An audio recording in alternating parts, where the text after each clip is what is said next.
¿cómo es que estás viendo estas medidas de gobierno, esta medida de restricción a la venta de los granos del maíz y, por otro lado, la reacción que ha tenido la patronal agraria? ¿Qué tal? Bueno, en primer lugar, ¿cómo andan? Eh, Mira,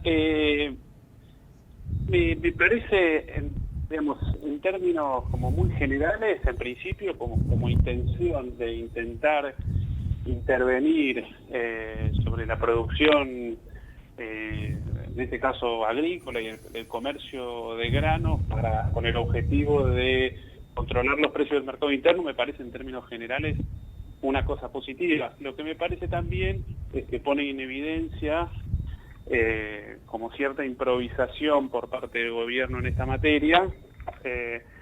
Pensemos que hace 3 meses estábamos bajando las retenciones, digamos, ¿no?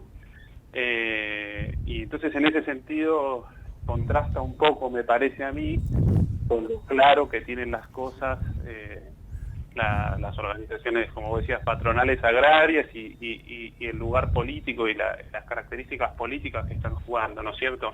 Me parece que hay un claro contraste ahí entre, digamos, lo claro que tienen los objetivos del otro lado. Pero si uno repasa, por ejemplo, las declaraciones en estos días que tuvieron los representantes de las patronales agrarias, son muy interesantes, ¿no? Porque, digamos, claramente acá no hay un problema de que se pone en cuestión la rentabilidad de la comercialización, de los productores que comercializan maíz. Me parece que eso, digamos, la rentabilidad con la venta al mercado interno no va a estar en crisis, digamos, ¿no? Hoy en día el maíz es un producto, es un insumo difundido, digamos, en el campo, se alimentan los cerdos, se alimentan las vacas, se alimentan los pollos, se alimentan las gallinas, y hay, digamos, cualquiera que quiera comercializar en el mercado interno maíz no va a perder plata, creo que, por lo que entiendo, casi con seguridad. Y de hecho las declaraciones de las patronales en estos días lo que dicen, digamos, no hacen referencia tanto a la rentabilidad, sino a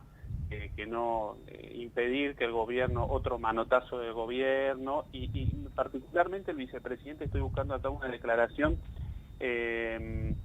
un minuto, pero el presidente decía, hay que impedir que se consolide el vicepresidencialismo, por ejemplo, ¿no es cierto?, de una de las entidades agropecuarias. Bueno, entonces, de las Confederaciones Rurales Argentinas, de la CRA, decía, si la gente no reacciona, el vicepresidencialismo va a seguir avanzando. Digamos, hay claramente un posicionamiento político ahí, y muy claro de que lo que está en juego es intentar de que el gobierno desista de toda intención de intervenir sobre ese sector, ¿no es cierto? Eso es esa es la interpretación que yo tengo. Bien, Germán, vos ahí aclarabas que este lockout se debe claramente a un posicionamiento político, a un posicionamiento ideológico, y también entendiendo que, como decíamos en la introducción, esta restricción sería solo sobre el 10% de lo que queda por venderse. ¿Cómo caracterizarías vos a este sector agroexportador en el sentido de que venimos de 4 años de que justamente han logrado, digamos, sus objetivos, han tenido un ministro que viene del riñón de la sociedad rural argentina? ¿Cómo ha dejado estos 4 años a este sector agroexportador, un sector que históricamente ha venido especulando con los precios? ¿Cuál es el estado de situación de este sector? No, bueno, es interesante. Ahí lo que pasó en el gobierno anterior es realmente es llamativo desde todo punto de vista, digamos. Ahí claramente el gobierno anterior era prácticamente una representación, no sé, una oficina de representantes de ciertos sectores empresarios. Si uno ve, por ejemplo, la seguidilla a partir de la cual el gobierno anterior va eliminando los requisitos de liquidar en el mercado de cambios domésticos las divisas derivadas de las exportaciones, es una cosa que digamos, sorprendería a cualquier observador de cualquier país del mundo, digamos. Nosotros pensemos que para 2017 el gobierno de Cambiemos había eliminado la obligatoriedad para que los exportadores liquiden sus exportaciones en el mercado de divisas local. Digamos, eso es una cosa increíble. O sea, un exportador podía pactar una venta de granos en el mercado internacional y no ingresar nunca $1 a la Argentina. Entonces, así lo que pasó es que si uno toma los 4 años, hay casi 20.000 millones de dólares que no se liquidaron nunca en la Argentina, ¿no es cierto? Entonces, eso, bueno, fue realmente una cosa, digamos, porque cualquiera sabe medianamente que, digamos, no en Argentina, sino que en todos los países de América Latina hay una cosa que los economistas llaman la restricción externa, que es básicamente, digamos, la escasez relativa de divisas para financiar las necesidades de crecimiento.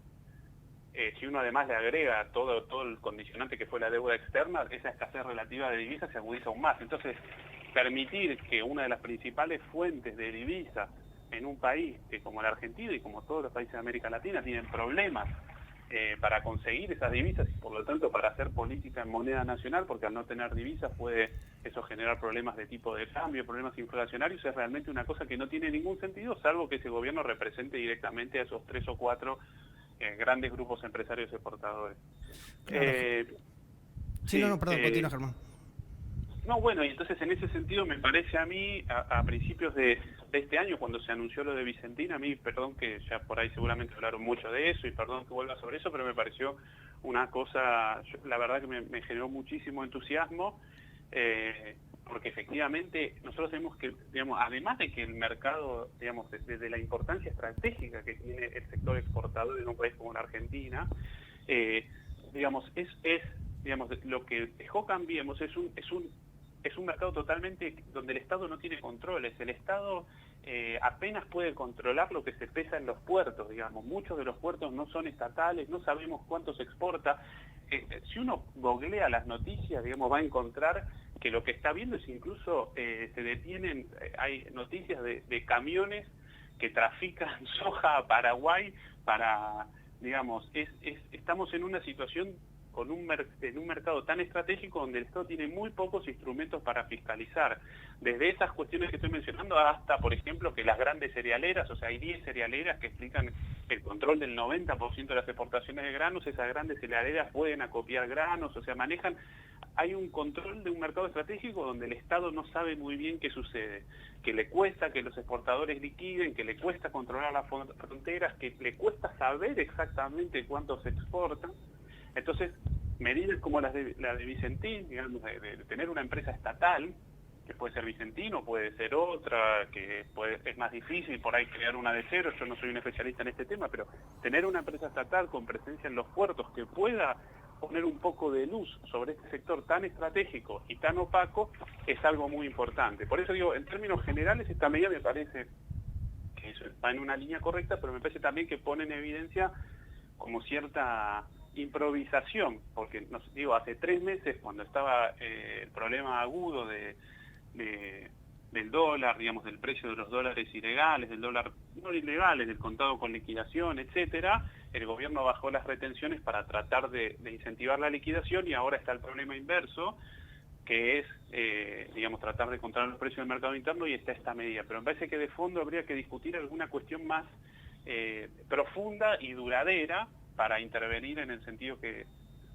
comentaba antes sobre ese sector tan importante.